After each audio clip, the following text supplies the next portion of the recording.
నమస్కారం NSTV news కి స్వాగతం. నా పేరు సంధ్య. ముందుగా వార్తల్లోని ముఖ్యాంశాలు. కామారెడ్డి జిల్లా జుక్కల్ నియోజకవర్గం బిచ్కుంద మండల కేంద్రంలో తెలంగాణ రాష్ట్ర పోరాట యోధుడు మాజీ ముఖ్యమంత్రి కేసీఆర్ పై ఫోన్ ట్యాపింగ్ కేసుతో సిట్ విచారణకు హాజరు కావాలంటూ రాష్ట్ర ప్రభుత్వం ఒత్తిడి తెస్తున్నందుకు గాను నిరసనగా తెలంగాణ రాష్ట్ర ముఖ్యమంత్రి రేవంత్ రెడ్డిపై బీఆర్ఎస్ పార్టీ నాయకులు కార్యకర్తలు తీవ్రంగా ఖండించారు. బిచ్కుంద మండల కేంద్రంలోని భారీగా పెద్ద ఎత్తున ర్యాలీ నిర్వహించారు.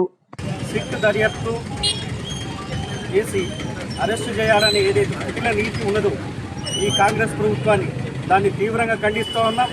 తెలంగాణ తెచ్చినటువంటి గాంధీని ఫామ్ హౌస్ నుంచి బయటికి తీసుకురావాలని చెప్పేసి ఏదైతే ఇది చేస్తున్నారో ఆయన ఆరోగ్య పరిస్థితులు బాగాలేవు, నేను ఇక్కడనే మీ దర్యాప్తుకు సహకరిస్తాను చెప్పడం కూడా నంది హిల్స్కి రమ్మని చెప్పడం ఈ రేవంత్ రెడ్డి యొక్క దుర్బుద్ధి.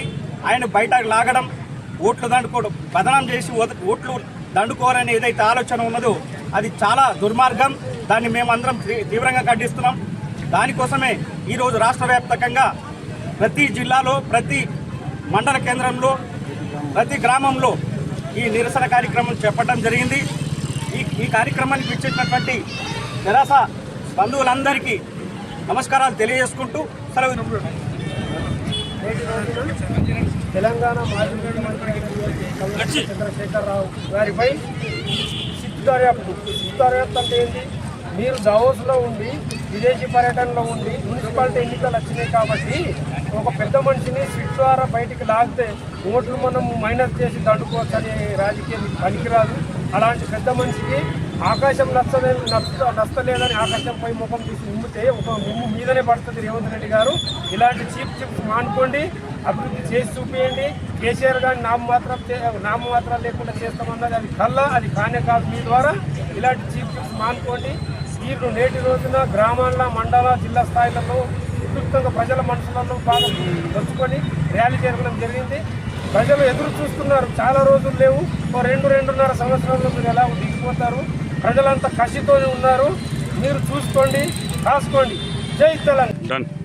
ఈరోజు ఏదైతే ఈ నిరసన కార్యక్రమం తెలియజేస్తూ ఉన్నామో, ఫోన్ ట్యాపింగ్ విషయంలో గౌరవనీయులు మాజీ ముఖ్యమంత్రి వర్యులు తెలంగాణ ప్రదాత శ్రీ కేసీఆర్ గారిపై అక్రమ కేసులు బనాయించడం, అడ్డగోలుగా మాట్లాడడం, వారికి సీట్ నోటీసులు అందించడం లాంటివి చేసి వారికి విలువను భంగం పరిచే విధంగా అరెస్టుకు తయారు చేస్తున్న కాంగ్రెస్ పార్టీ రేవంత్ రెడ్డి గారికి హెచ్చరిస్తూ ఉన్నాం. బీఆర్ఎస్ పార్టీ తరఫున కార్యకర్తలను కానీ అందరం కానీ హెచ్చరిస్తూ ఉన్నాం.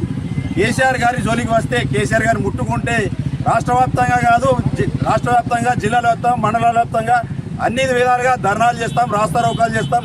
మీ అంతు చూసే వరకు కూడా కార్యకర్తలు ఎవరు కూడా వెనక దగ్గర అని చెప్పేసి హెచ్చరిస్తూ ఉన్నాం. ఫోన్ ట్యాపింగ్ విషయంలో ఏదైతే నువ్వు అక్రమ కేసులు బనాయిస్తా ఉన్నావో అది కేవలం కేసీఆర్ గారి ప్రతిశత దిగజారించడానికే కానీ అందులో ఎలాంటి వాస్తవం లేదు. ప్రజలందరికీ తెలుసు. ప్రజలందరూ కూడా కేసీఆర్ గారి పక్షాన ఉన్నారు. తస్మాత్ జాగ్రత్త రేవంత్ రెడ్డి అని హెచ్చరిస్తూ సెలవు తీసుకుంటా ఉన్నాం. జై తెలంగాణ.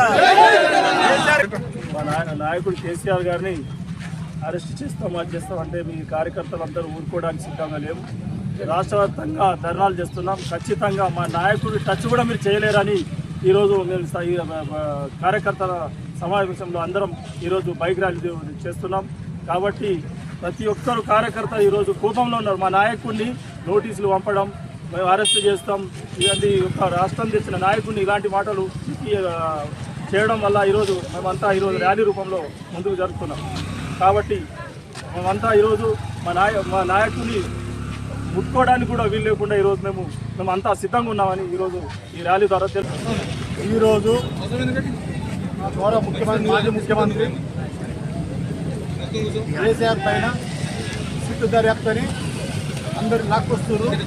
కాంగ్రెస్ ప్రభుత్వము, ఈ రేవంత్ రెడ్డి దొంగ మందిని దొంగ అనడం ఎంతవరకు నిజం? వేస్ట్, ఏం పని లేకుండా ఇక్కడికి వెళ్ళి ఇజ్జత్ తీయాలా, పేరు తక్కువ చేయాలా, కేసీఆర్ పేరు ఉండొద్దు తెలంగాణ అని చెప్పేసి ఈ ప్రభుత్వము ప్రయత్నిస్తున్నది. దానికి ఏం కాదు, చేయలేదు, ఏం చేయలేదు. హరీష్ రావు కూడా అన్నారు, కేటీఆర్ కూడా మీకు దమ్ముంటే ఏదైనా చేసుకోండి, సిట్ డైరెక్ట్ చేస్తారా, సిబిఐ డైరెక్ట్ చేస్తారా, ఏదైనా చేసుకొని మీరు. కానీ మంచి పెద్ద మనుషులు బజార్లో ఆగడం ఇంకా పెద్ద తప్పు. రేవంత్ రెడ్డి ఈ ప్రభుత్వము బెస్ట్ ప్రభుత్వము, మీరు చెయ్యండి, డెవలప్మెంట్ కూడా చాలు చేయండి. ఇవేంటి అని గలీజ్ రాజకీయాలు